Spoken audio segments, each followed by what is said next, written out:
Technology is changing the way we behave and interact. The panel will address your questions at the end, so please send them in using the conference app. Moderating this panel is Nuala O'Connor, the President and CEO of the Centre for Democracy and Technology. Nuala has talked previously about the power of online environment, which gives individuals and not only companies a voice. Please give a warm welcome to Nuala O'Connor and the panel. Yay, panel. It is such an honor and a delight to be with all of you today, and I want to particularly recognize my dear friend Giovanni Buttarelli. Thank you for having all of us here in your home. We have an incredible panel, so we will try to be thoughtful about not speaking too quickly, but mindful of the number of people that get to speak. And we do welcome all of your questions on the app, and they will appear for us either on screen or on the iPad. Each of these human beings, these amazing human beings up here, are a leading expert in some aspect of digital life, of the digital self. And I think the theme that seems to unite all of us is a sense of, well, growing unease perhaps, but also a desire to see human agency and autonomy in our digital lives. I'm going to ask them to do the impossible and summarize what their big idea is or what their big aha moment is, or at least tell us a little bit about what their work is as we go down the line. And I'm going to ask them to do it in 3 minutes or less so we can get to your questions, which may very well be impossible for all of us. So I'm going to model it right now and start and say, I'm at the Center for Democracy and Technology. We have long believed that technology can be a force for good, a force for enabling democratic institutions and values worldwide. And most of all, we are concerned about the rights of the individual in social settings and their privacy, their freedom of expression, and their freedom from surveillance. I believe, in my research and our work at CDT, that there is growing concern and a real concern around implicit bias, not only in algorithmic decision-making and the opaque decisions that power our digital universe, but in the very architecture that is our internet-enabled society. And my aha moment on that came from some conversations I've had recently, and I will let those people remain anonymous, but the early architects of the internet were describing their vision of the internet as one that is truly open and connected and collaborative, which is wonderful, but also one that you could just keep pinging people, and they would either have to say no and not connect with you.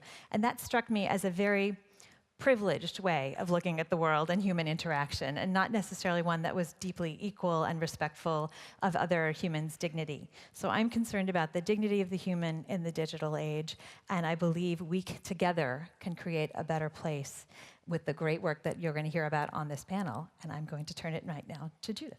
Thank you. Hello, so my name is Judith Duportail. I'm a French journalist. I'm working on a dating application and website and their consequences on human intimacy, how we meet people, how we fall in love with them or not. By 2013, 80% of the couples will have met online. This means like applications like Tinder, OkCupid, Mythic, and so on are not just a little tool to kill time with or just a hookup app for students. They are a huge social phenomenon with huge consequences and power in our private life, on our bodies, and on which people we are able to meet or not. And this power is actually not for the best for us. Multiple studies have shown that these dating applications create lots of anxiety or feeling of low self-esteem. One little experiment you can do yourself is try to type on Google, Tinder makes me, and see what Google suggests to you automatically. You will see, makes me feel depressed, makes me feel lonely, makes me feel ugly. Why? It's not because everybody is ugly or depressed. It's because these applications lead us to a more and more aggressive behavior. Studies have been led to explain this phenomenon, and one very interesting was led by the University of Northwestern, explaining that we are social creatures. And so when we see or meet a person for the first time in our life, we are looking for signs, we are scanning to see, is this person dangerous for me? And when we have almost no information or very little information about a person, such as on a very elusive dating profile, we tend to overestimate the importance of tiny details. This is why each and every one of us is so cruel on Tinder. Like, what, do you have a dolphin on your profile picture? Get out of my life. Did you make a tiny spelling mistake? You are just dead to me. This is just a natural reaction. Also, dating application and platforms provide such a different experience for men and women. Women receive countless of abusive and sexually offensive messages. Just a few minutes on Instagram or Twitter, you can find accounts that list them. Of course, after being insulted so many times, you become more and more defensive. On the other side, you have men, and studies have shown they are still sending the first message to open the conversation. It's still something that is led to men. And those men, most of the time, receive no answer. This silence, they interpret it as a rejection. So after being rejected so many times, how do they behave? Defensive. In the end, those dating application and platforms, because of their design, have a huge responsibility, tearing men and women apart. Very quickly, the one thing we should consider today is to get a total new look on this dating application and website that are seen by mass media or the public opinion as a tool for easy casual sex or like laid-back dating, when it's actually the very opposite that is happening. People are just having less and less sex. The Z generation, for instance, multiple studies have shown they're having less sexual partners than the Y generation, and their first sexual experience come later. And why? And they answer themselves in the last study published by the University College of London, because there is too much pressure induced by social media. So by 2013, 80% of the couples will have met online, but this is only for the ones who manage to meet. What will happen to the others? This is why we should study very seriously the consequences of dating apps, social media on intimacy, because it is not only shaping it, it is threatening the very possibility of it. Thank you, Ray.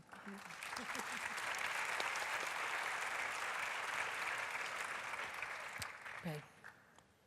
So I'd like to kind of begin mine with three questions I have in mind and illustrate that through a story which we all perhaps know very well by now, unfortunately. Last autumn, at the beginning of a military campaign in Myanmar, which would expel 700,000 Rohingya from the country, there was also another campaign online that was taking place.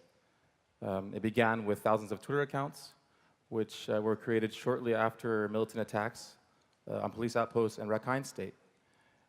And among those Twitter accounts, they were mainly spreading hateful content about Rohingya and blaming them for the attacks at large. On Facebook, posts were circulated that were dehumanizing the Rohingya, comparing them to dogs and insects and vermin. And they were shared alongside links to dubious accounts, which we have now learned were likely orchestrated by the military. In just a few months, in one Facebook group, you had posts, over 13,000 posts, which garnered about 500,000 shares. The majority of the information we learned about what took place in Myanmar did not come from Facebook itself, but rather from independent researchers and contributions from civil society. Only when the UN issued a report which implicated Facebook in Myanmar's crisis did Facebook take any kind of action at all. They've since hired more local content moderators, and they've hired a company to conduct an independent audit of its human rights impact in Myanmar. But this debacle, for me, raises kind of several questions which are quite pressing, and chief among them is, what are social media platforms' responsibilities, human rights responsibilities, in particular in contexts which are conflict sensitive? The second question is, what is the role, especially for researchers like me, in terms of ethical considerations when we collect mass amounts of social media data and analyze that data and use it to tell us things about people's political opinions and other special categories of data? And the third question is kind of, how does automated content moderation, or AI, and bad actors that game this system, first, how does it work? And how does it encourage discrimination and targeted harassment of special minorities? That's it. Great. Fantastic. Malavika. Thank you. Hi, my name is Malavika Jaira.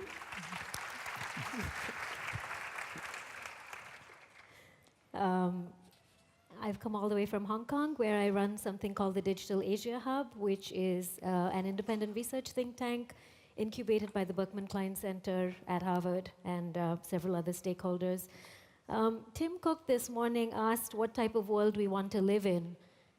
And it made me really sad, because I thought how nice that some people can actually have that choice. For a lot of the world, especially the part of the world where I come from, we don't really have a say in what kind of world we want to live in, let alone the conditions in which we want that world to be shaped, formed, and navigated. And I think the key thing that I'm very concerned about is fundamental within that framing is the element of choice. And if you don't have that element of choice, you have even less ability or degree of control over your environment. So the questions that I would add on to Tim's very, very critical question are, what type of person does technology assume I am, which may or may not be anything connected to what I am, and what kind of life does that allow me?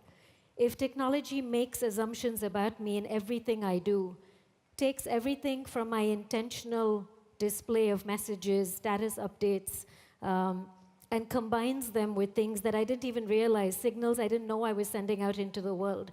And when I say I don't mean someone who's actually educated and elite. I mean someone who actually has no concept of what their behavior online is actually creating, and the sort of digital footprints that it's leaving behind. What kind of life does that allow us? We're not short of industrial complexes in this space, but I wanted to add another one, which is the welfare industrial complex, which I think is very, very critical in this region. When we think of all the ways that data can allow us to live in this world, we kind of forget that the information that is gathered about us also dictates what we're allowed to see, what we're allowed to have. And it's not just about optional things like the filter bubbles that dictate what news is shown to us. It's not about little echo chambers that might show us more of what we agree with and less of what we don't agree with. But it's about things like whether I can get a loan, whether I'm allowed to actually get on a plane. If there is a credit score attached to my name that dictates what kind of life I'm allowed to have, it's not about privacy, it's not about surveillance, it's about something much more basic. If we had a Maslow's hierarchy of human rights, privacy and security would come very, very low down that field. But I think it's something much more essential, and Giovanni talked this morning about putting dignity back into digital, and I think it's this essential idea of dignity that is so critical in the rest of the world. So when we talk about whether something like privacy is culturally relativist or something absolutely universal and a fundamental human right, you have to locate it as something that is so intrinsic to human life that without it you cannot guarantee all of the other things that make life worth living, whether it's free speech, whether it's the ability to form intimate relations, even to go online and date. I come from a country where we don't really date online. We have marriages arranged for us. We're trying to change that, though. So I think for me, I'll leave you with one message, which is that when you think of privacy, don't just think about the privileged that comes with that word. Think of the people for whom privacy is so essential that it dictates what their basic everyday life looks like, not just whether they can choose to boycott Facebook or indulge in clicktivism and slacktivism and all of the other sort of optional things. Think about the fact that it's about something much more mandatory, something that dictates what kind of mobility you have within the social structures and hierarchies that you may be born into, whether it's caste, ethnicity, gender, things you can't change. And I realized recently that I think that's why privacy matters so much to me. People can make assumptions about me because of what I look like. If I ask for a vegetarian meal, you might assume it's because of my religion, even though I'm an atheist. You will never assume it's because I'm someone from California who actually, is a health nut, or someone who's really interested in fitness. You're going to assume it's religion because of what I look like. And I think that's why what goes on inside my head matters so much. What Neil Richards refers to as intellectual privacy. And I think information self-determination and the right to personality, which the Special Rapporteur is very, very obsessed with, I think that really matters. And I think you need to look at people in the rest of the world, not the ones who developed the technology, but the ones who are recipients of something that came fully formed out of Silicon Valley and into their worlds. You need to look at them not as passive users, not as objects of development, not as people who are to be improved kicking and screaming against their will, but as active participants, people with agency and choice, people with dignity and basic rights, and people who want all of the things that you do. We don't just want the internet to look at Wikipedia. We want to look at porn as much as anyone else. So, allow us to have those choices, please. Thank you. Fantastic. Thank you so much.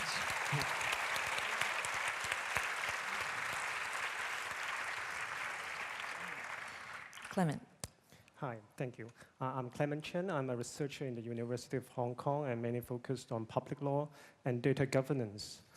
One of my research projects in recent years is China's social credit system, which I believe have interested many of you.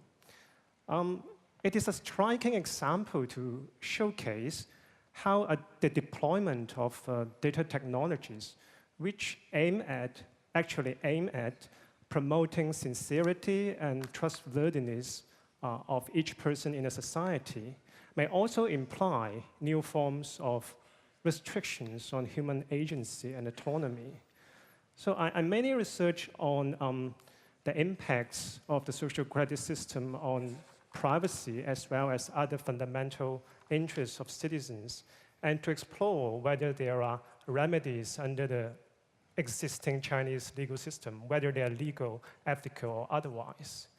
Well, in a nutshell, I found that social credit system essentially consists of two elements. One is profiling, and the other is incentive mechanism called joint punishment.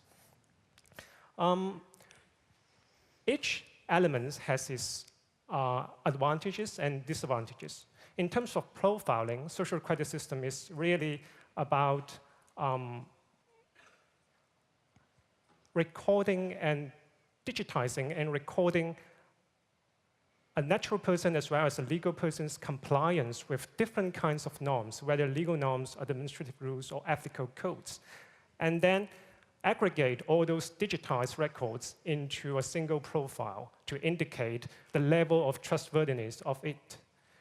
And secondly, based on the result of those profiling, there would be joint punishment or reward measures applied to individuals according to his level of trustworthy. If, for example, if a legal person's level of trustworthy is below a prescribed level, then multiple authorities may impose sanctions jointly. For example, an enterprise which produces substandard milk powder may be subject to ban on the entry into food market, but as well as he will be no longer eligible as a contractor in government procurement. And also, a polluting enterprise may be subject to fine as well as ban on issuing bonds or other financial securities. So in this regard, it is in this regard that many Chinese citizens welcome the social credit system, because it can be considered as an instrument to address the prevalent non-compliance with regulatory measures during the past decades of marketization in China. But on the other hand, the data-driven punishment as such would also have implications for privacy as well as other fundamental rights. For example, it risks deviating from several principles of due process, risk deviating from proportionality, the principle of no double punishment. And essentially, it relates to a question whether infractions or irregularities of a person that are of different nature, different severity, can they be subject to the same series of punishment? And more fundamentally, can the sanctions be based on a decontextualized and obscure notion of trustworthiness, those are the more profound questions to ask. And ultimately, we may want to ask whether it is justifiable to datify, calculate, computerize one's morality or merits according to his past records that got somehow digitized. Will it reduce the room of human agency for us? And I think these questions go beyond the scope of ordinary privacy or data privacy law and invites our broader reflections. Thank you. Fantastic. Thank you so much. Julia. Hello, I'm Julia Angwin. I'm a technology journalist. I was at the Wall Street Journal for a long time, then Publica most recently, and I'm just founding a new newsroom called The Markup that will start publishing next year, focusing entirely on the impact of technology on society. And as you've heard from our panelists, there's a lot to investigate. I actually had not put sex on our list of topics to investigate, but now I'm going to. And you know, the thing about what's happening with technology right now is it's affecting so many different parts of life, right? The ability to get a loan, the ability to get a date, the ability to not be a victim of genocide. I mean, these are really fundamental questions. And I have been struggling with what to call that. And so recently I came upon this phrase, which Tristan then told me he had also independently developed, which I'm starting to call it social climate change. It's like the idea that everything in our social climate is changing and we're adjusting. And I see my role as a journalist to try to measure that climate change. Just like the way scientists have to go to the ice caps and measure how deep is the ice, maybe we need to measure how much hate versus love there is on the internet, right?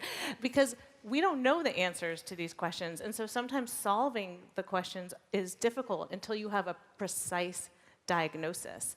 And so what I'm doing in my new newsroom is we're going to have half programmers and half journalists. And the idea is to take a really quantified and scientific approach to these questions, to try to bring as much data as we can to the table, because I hope that we're still in a world where we make decisions based on the evidence. And so the more evidence we have about what these problems are, the better chance we have of solving them. Thank you, Julia. Tristan. I think what Julia is doing is really important. I'm Tristan Harris. I was a design ethicist at Google, where I studied how do you ethically influence 1 billion people's thoughts every day, because these smartphones are editors-in-chief of 1 billion people's thoughts the moment you wake up in the morning and do this. Just to set some groundwork, what I really study is psychological influence, how people are influenced by technology in ways they don't even notice. And that if you control what people are thinking and believing, you control culture, politics, mental health, relationships. It's all coming increasingly from screens. Just to set some groundwork, when I was a kid, I was a magician, and that's important because magic teaches you that attention is everything. And that if one person, one agent, knows more about how your mind works than you do, that's how magic works. If you knew how your own mind worked, then the magic wouldn't work. What we live in is a really important phenomenon where technology is getting increasingly persuasive. It knows way more about what will influence and get us addicted and hooked than we even realize about ourselves. That's why we check our phones like slot machines. I studied at a lab at Stanford called the Persuasive Technology Lab that taught young engineering students at Stanford in computer science and engineering the principles of psychology to figure out how could you embed that in technology. How could technology be used to persuade people's attitudes, beliefs, and behaviors? And my partners in that class were the founders of Instagram. And there's a whole set of alumni that joined Facebook and YouTube and these kinds of places very early on, because one thing the industry doesn't want you to talk about or know is that all of these companies are in a race to harvest not just data, but human attention.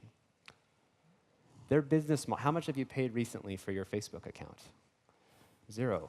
And the way that they make those $500 to $600, $700 billion is by harvesting human attention. And the way they do it isn't because you voluntarily choose to use the products that you do.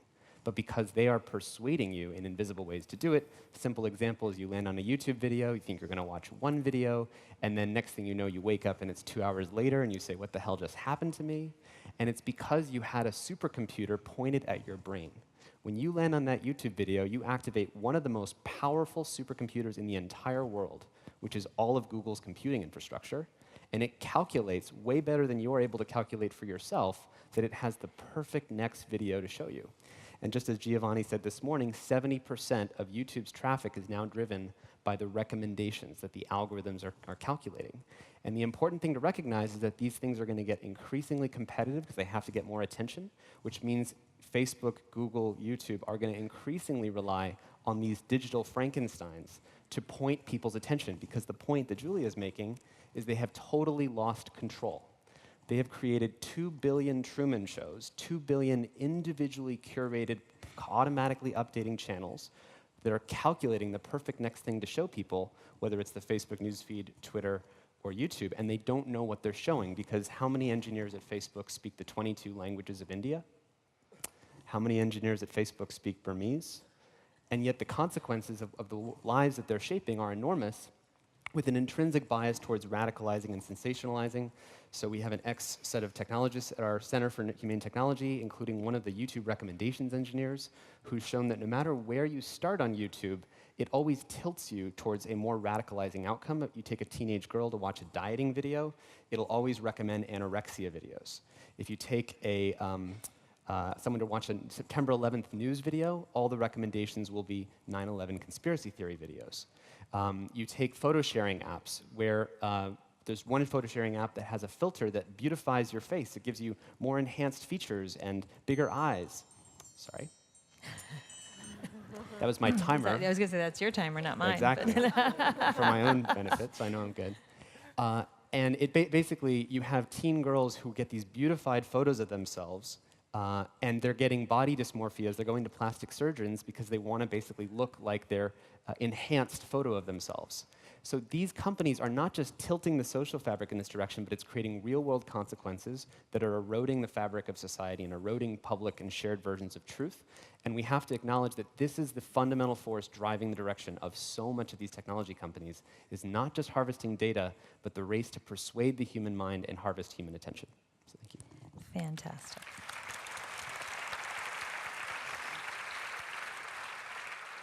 Now, I won't tell you all how you did against the 3-minute timer, but I will congratulate our journalist on the panel, Julia, for coming in under your stated amount of time. Good use of words. We're going to do one round of a question, and then we're going to go to some questions from folks in the room. But I will, again, model the answer to give you time to think about your own answer. We have now admired the problem. You have each stated with greater and greater severity the very compelling issues we are all facing as individuals in the digital world. What is one of your solutions, or several of your solutions?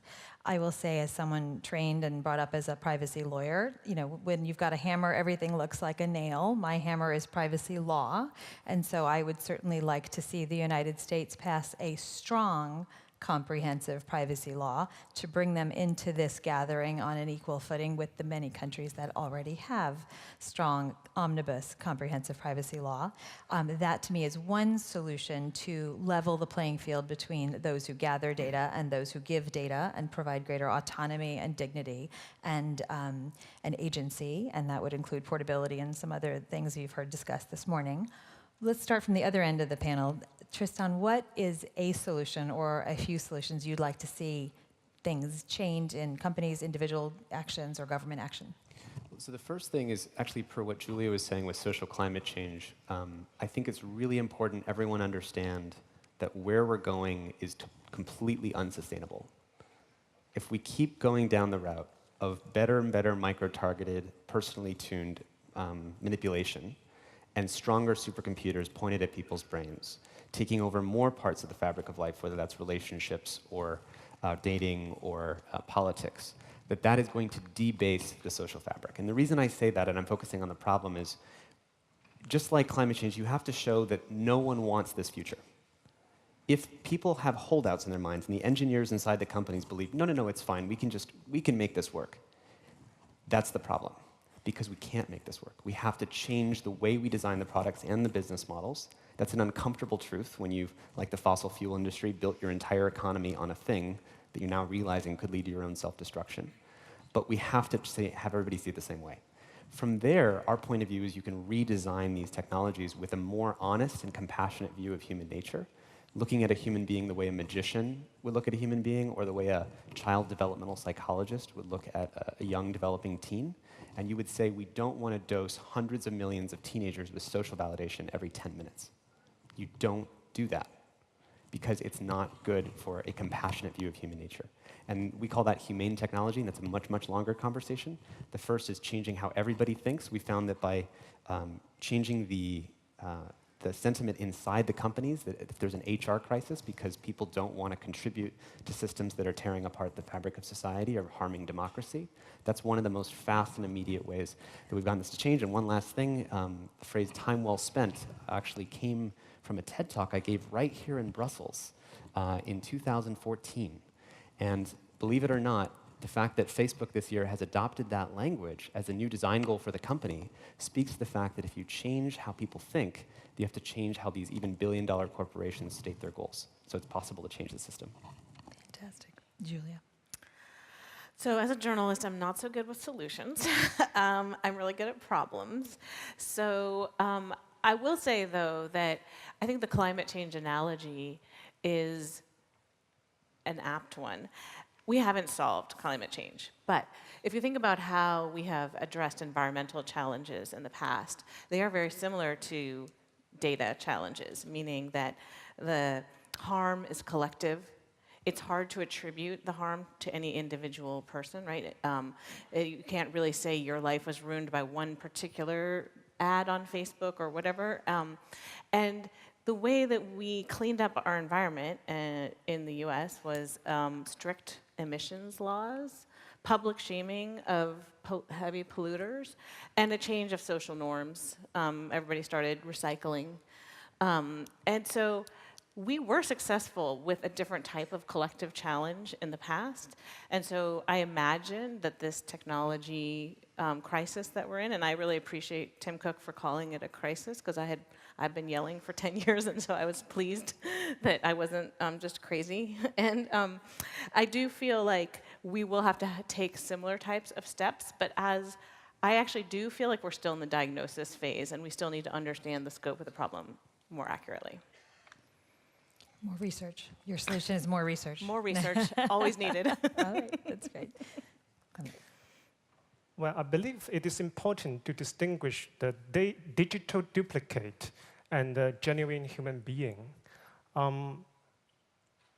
As one of our panelists just mentioned, that we are living in an age where each person got constantly evaluated according to different standards, which may not be so necessary for a fuller and more spontaneous personal development. I think human beings should not be reduced to digits. We should retain some room for our recovery or even rehabilitation from our past errors.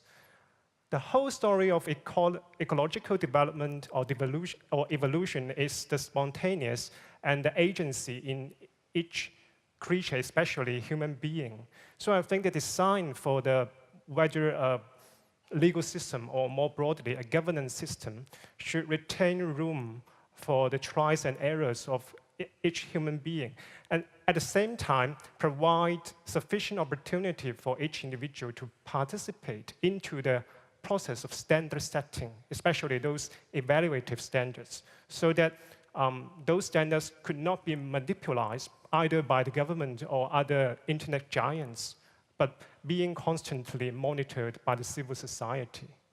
Yep. Thank you. Publica. Hi.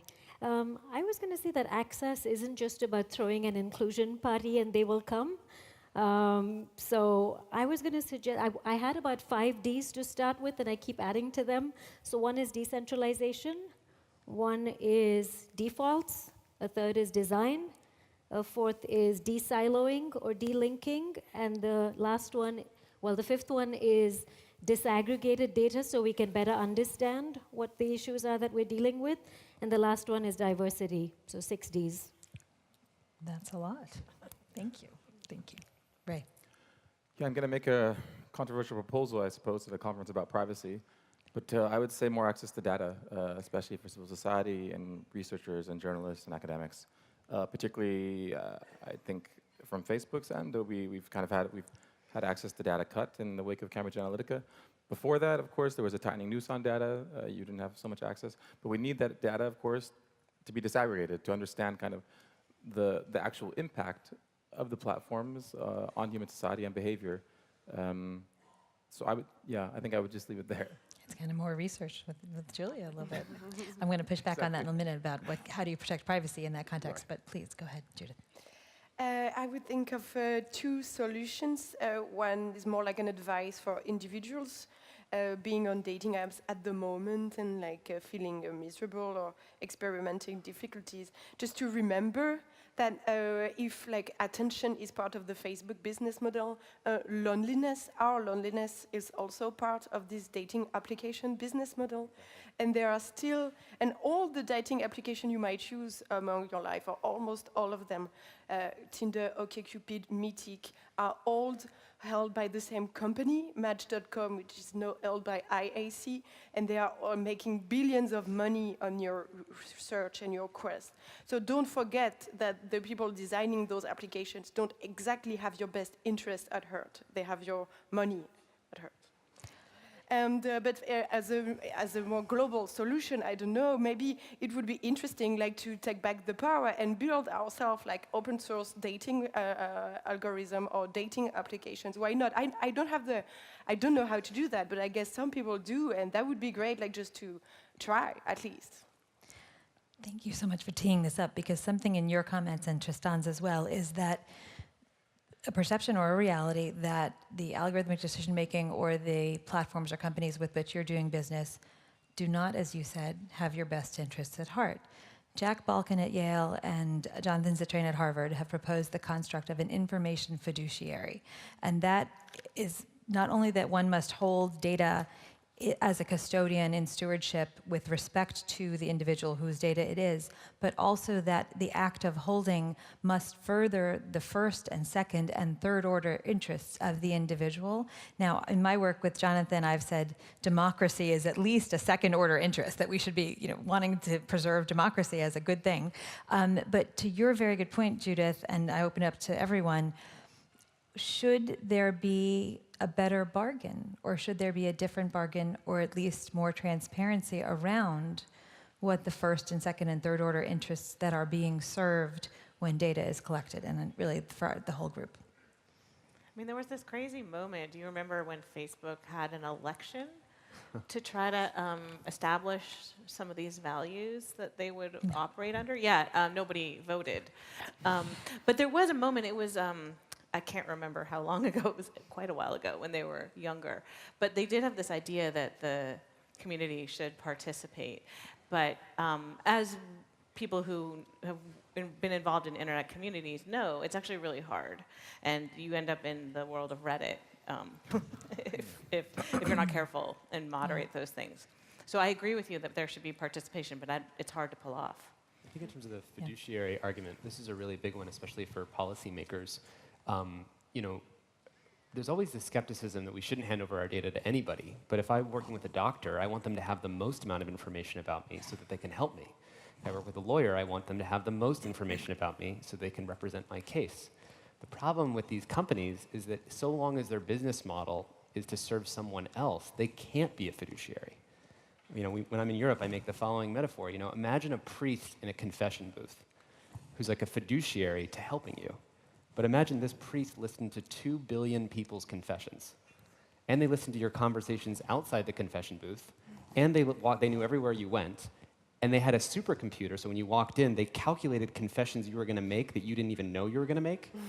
And their entire business model was to sell access to the confession booth so that someone else could manipulate you based on everything that was learned in the confession booth. That is Facebook. So it's not that we don't want to hand over sensitive personal information to people who can theoretically help us. we have to know that they have our best interests in mind. I'm not actually against Facebook. I'm against business models that force actors to be inside of a self-deception, that they're helping the world when in fact their business model is to serve someone else. And we have to change this business model. Anyone else? Information fiduciary.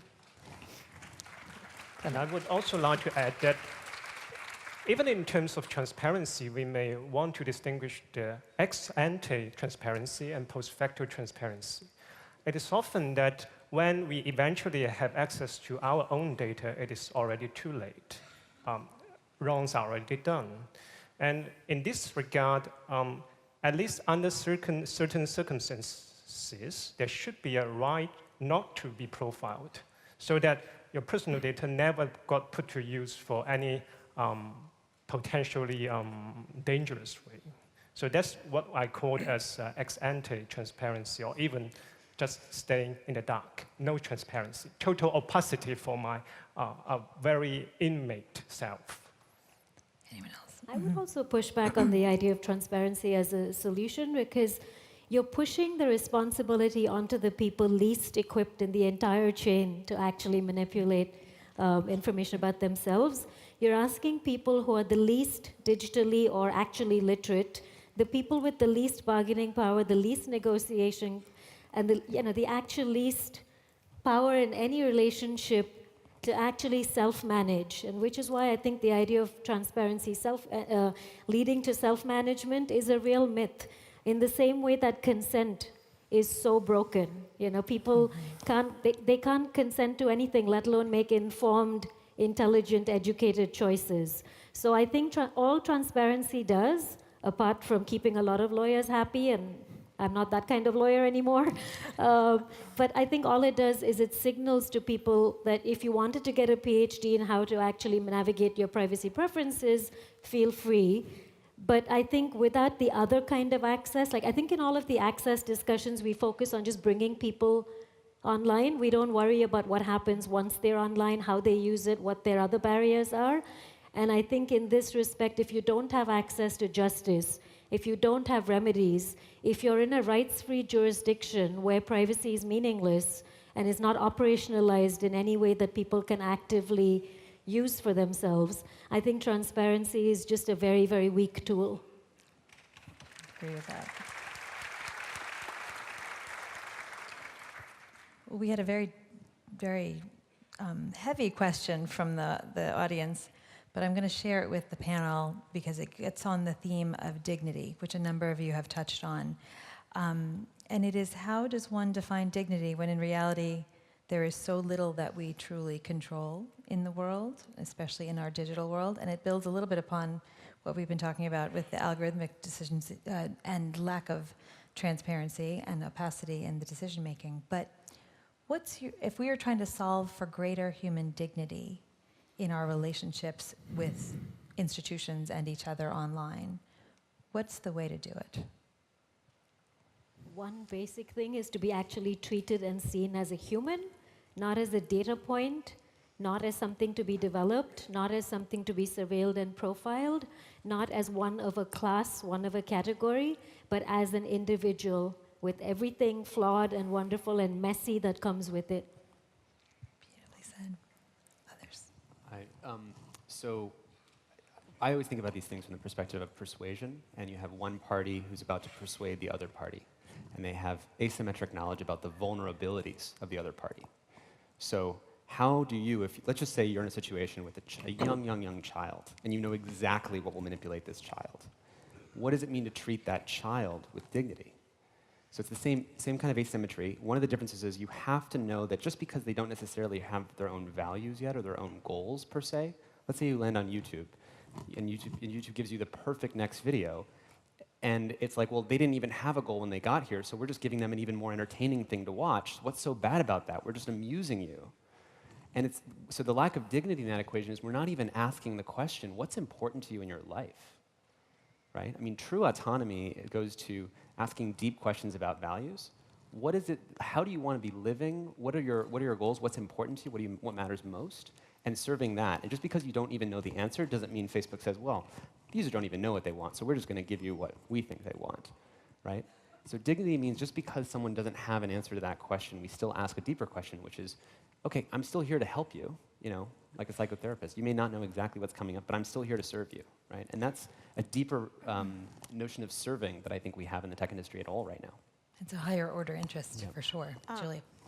You know, the thing about dignity is that I think it's not the same everywhere, right? And so much of what's happened with the internet that makes it feel undignified, I think, is actually the fact that it doesn't abide by our social norms of how we have personally lived in our offline space, and largely because many of these are global companies, and they try to set one global policy, right? So Facebook has one global policy for hate speech, and that sort of ignores the fact that different groups are treated differently, and so in a certain area, a certain word might mean a certain thing, or a certain way of talking might be hate speech one place and not in another. And obviously, if you don't even have translators in those languages, you will be crippled. But this is true of all the companies, Google, Twitter. They want to have global policies because it's more efficient. It costs less to have one policy. And it's kind of the third rail to say this, but like there is an element of like, well, the internet is global, but does it have to have one policy? Does it have to have one world government? Maybe it needs to have more regional variations, which of course has its own downsides. And it's also true that many of these companies are coming from one national framework, not multiplicative. But I want to go back to Judith for a minute, because you had some great insights on another area where companies are making decisions about us, and that is the secret algorithms behind Tinder's dating app. Do you want to tell us a little bit more about that rating process? Yes, I would like to share with you my work, my quest of the moment is I'm trying to get access to my secret Tinder desirability score. Because as we are talking right now, my phone is constantly grading my sexual value. And to do that, it's reading my messages on Tinder, it's like analyzing them, it's studying my behavior, it's studying how long people spend on my profile, which kind of people. And with all this information, it's giving me a grade called an ELO score. And every user has one that is constantly changing. And this grade is then used to make you match with people of the same value as you, like desirability as you, because they think you have more chances to have better match with people who have the same attractiveness as you. And for me, I think it's like I was more than angry when I found out about this Tinder secret desirability score, and I think it is like so outraging that no one is aware when you download that app that you allow yourself to be rated constantly. And therefore, your grade shapes your reality, because I am not allowed to date someone who is too hot for me, or too ugly for me. And when did I allow that? When did I agree to a world when I have the right only to date people the same level as me? I never agreed to that, but this is the world we are all living in.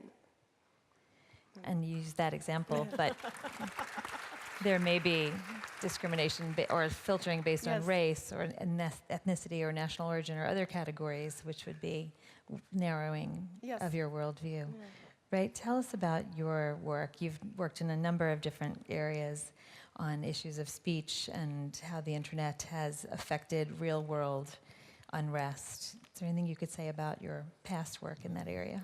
I mean, maybe I can go back to the comment about privacy and data, and social media data in particular, because I was reflecting about it after you kind of wanted to follow up, and I think that's a question that I really would like to grapple with, maybe on the panel a little bit, but it's a question about using social media data to tell us things about the nature of our world and to kind of tell us about people's political opinions, which also can be used against them. So I'm thinking about until about March of this year, February of this year, from Facebook's API, anyone with a little bit of programming knowledge could query the API and retrieve massive amounts of data, which had comments, of course, commentary data on pages, which were public.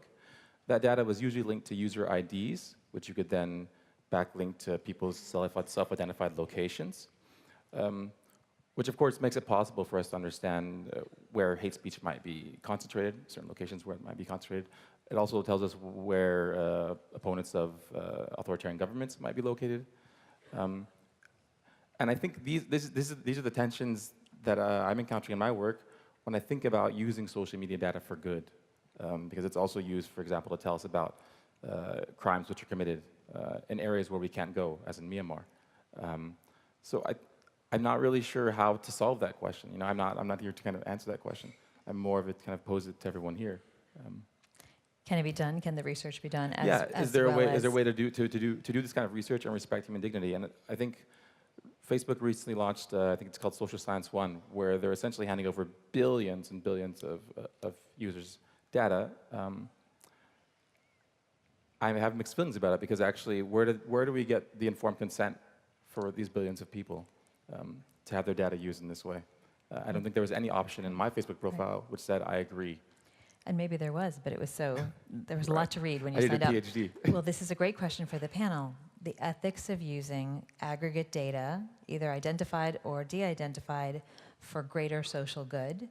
Would that fit into the first, second, or third order interests that we've talked about in being a good steward of the data? Julia. I just have to jump in on this one. When I announced that I was starting this newsroom, the markup, 3 days after we announced just that we were starting it, we haven't even published a story yet, Forbes wrote an article saying, will the markup be sued into oblivion because everything they're doing is illegal? And what they're referring to is the fact that collecting large-scale amounts of data through automated means across the internet to measure things, which is what I want to do, can often violate the terms of service on websites. And so they can sue you. And in the US, we have a law, the Computer Fraud and Abuse Act, that makes that a criminal act.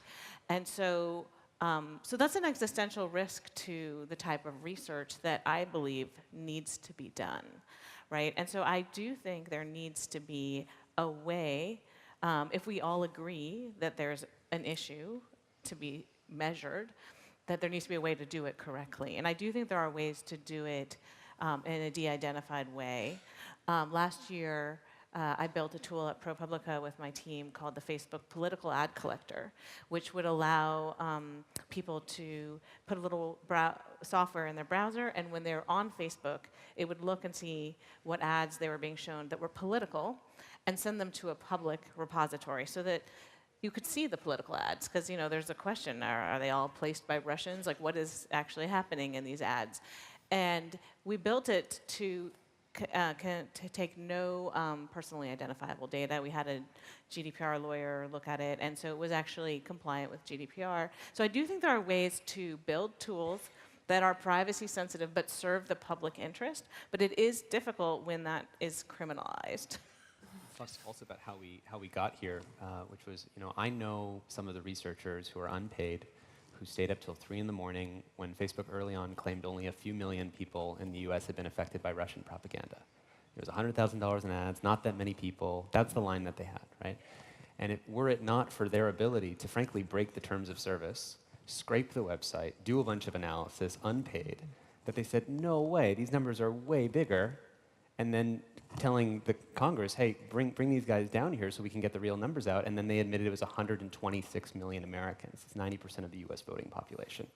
So how we got here was they didn't have any transparent access, and the researchers had to break the terms of service to even get the honest numbers out. And they need some mechanism to not grade their own homework. One last thing on dignity I wanted to add that's relevant to policymakers in this room is I think people don't realize that because they haven't paid for the product, they are the product. By definition, if you're not paying for the product, someone has different goals for you than you have for yourself. They can't 100% align with you. And the reason that's important is imagine there was a data value transparency act where basically everybody was able to see how much, so imagine you're the cow, you get to ask the milker, how much am I worth before you milk me? Before you milk me for my data, before you milk me for my attention. I think if this was passed, people would start to recognize that they are a product in the eyes of the services. And right now, people still, they doubt it because they know these are good people, and it's true, these are good people, they're many of my friends, but they have to recognize their goals are not fundamentally aligned with the society's goals. We are almost out of time, so I'm going to get everybody gets the last word on this panel. 1 minute. you've got the next year, another year of tumultuous change politically, socially, geographically. What's the one big thing that's going to happen, and how do you feel about it? Starting over here, Judith. In tech or in life? One very important thing to keep in mind about after everything we said, we all know that Facebook announced that they would launch a dating app or dating whatever thing very soon. So to anyone of you who would be willing to try it, just keep in mind that it would be the worst of the two worlds we just described.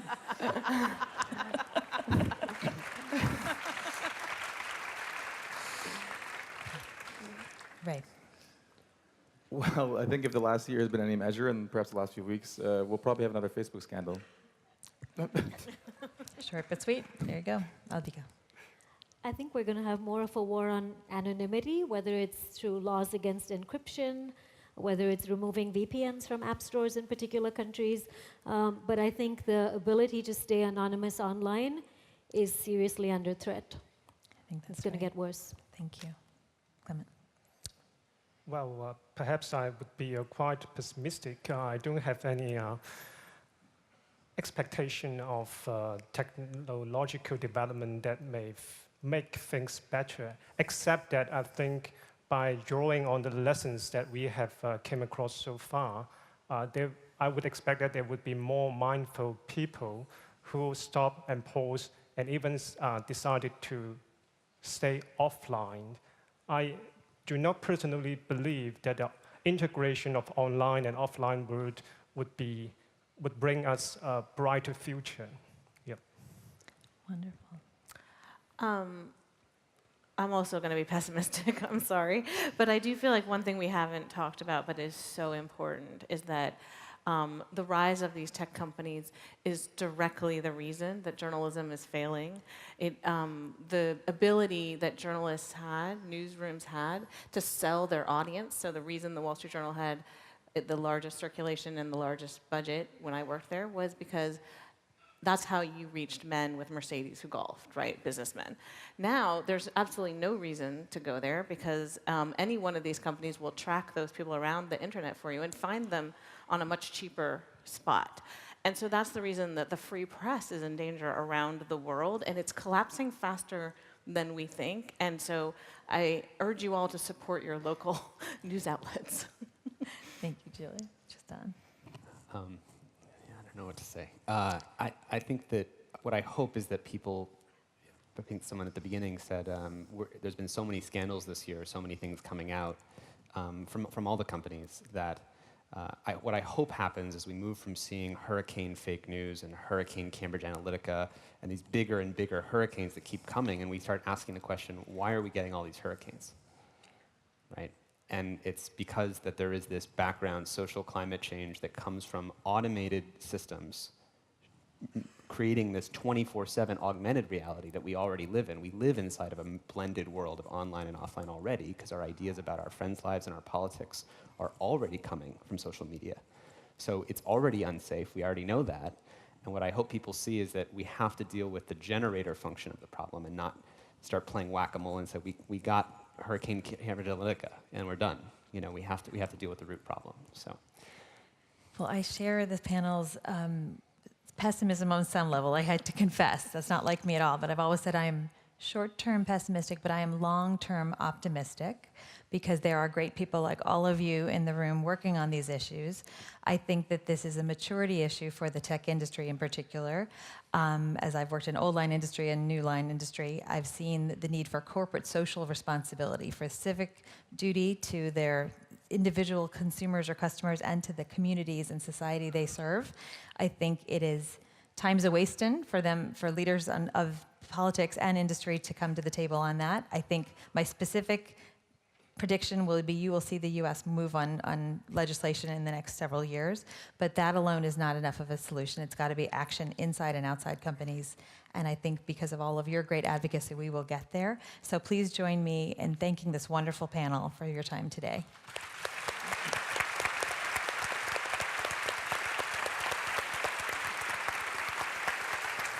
Stay. Thank you very much, Nuala.